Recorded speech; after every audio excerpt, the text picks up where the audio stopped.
ამ გზას დემილიტარიზაციის ზონამდე მივყავართ. ზონა ჩრდილოეთ და სამხრეთ კორეას ყოფს. უკანასკნელი 60 წლის მანძილზე ერთი ეროვნების ადამიანებს ეს საზღვარი ერთმანეთთან შეხვედრის საშუალებას არ აძლევს. ზონის გარღვევის მცდელობა არაერთხელ ყოფილა, თუმცა უშედეგოდ. დემილიტარიზაციის ეს ზონა მსოფლიოში ერთ-ერთი ყველაზე დაცული ტერიტორიაა. ყველაზე დიდ ავანტიურაზე ჩრდილოეთ კორეელები გასული საუკუნის 70-იან წლებში წავიდნენ. მათ დემილიტარიზაციის ზონის ქვეშ გვირაბების გათხრა და მოწინააღმდეგე სამხრეთელების ზურგში მოქცევა გადაწყვიტეს. ეს ის ადგილია, სადაც მსოფლიოში ყველაზე დიდი რაოდენობით ქვეით და ტანკსაწინააღმდეგო ნაღმებია განთავსებული. ჩვენ სამხრეთ და ჩრდილოეთ კორეის 150 კილომეტრიანი სასაზღვრო მონაკვეთის ცენტრალურ ნაწილში ვიმყოფებით. სწორედ ამ ტერიტორიაზე იქნა აღმოჩენილი 1974 წელს დაახლოებით 2 კილომეტრიანი გვირაბი, რომლის საშუალებითაც კომუნისტური კორეა მოწინააღმდეგის ზურგში დაახლოებით 2000 კაციანი დესანტის გადასხმას აპირებდა. მიუხედავად ტერიტორიული პრობლემებისა, სამხრეთ კორეამ ეკონომიკური განვითარება და რეგიონალური ლიდერის ფუნქციის მორგება მაინც შეძლო. სამოქალაქო ომი 1950 წელს დაიწყო. ჩრდილოეთ კორეა საბჭოთა რეჟიმის წაქეზებით სამხრეთში შეიჭრა და ტერიტორიების ოკუპირება გადაწყვიტა.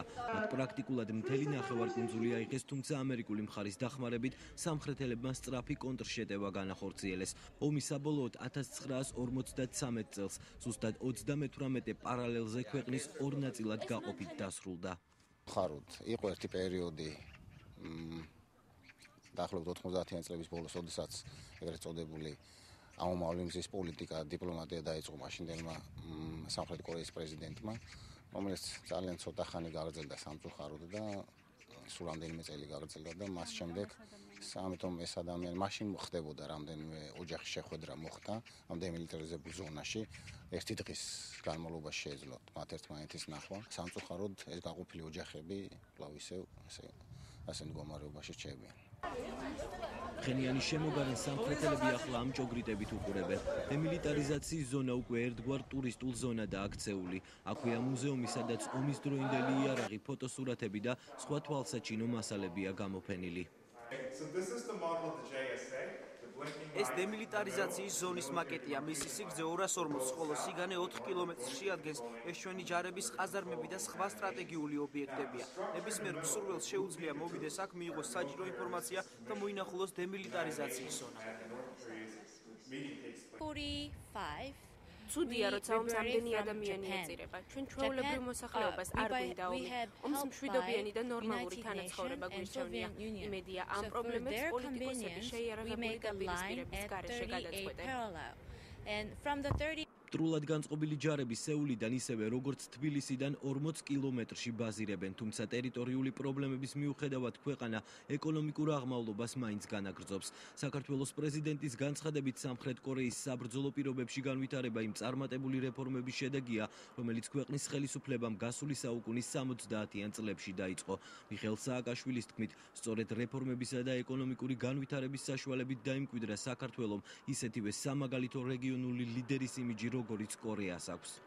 სამხრეთ კორეა ჩვენ ძალიან საინტერესო ქვეყანაა, იმიტომ რომ ძალიან ბევრი აქვს საერთო საქართველოსთან.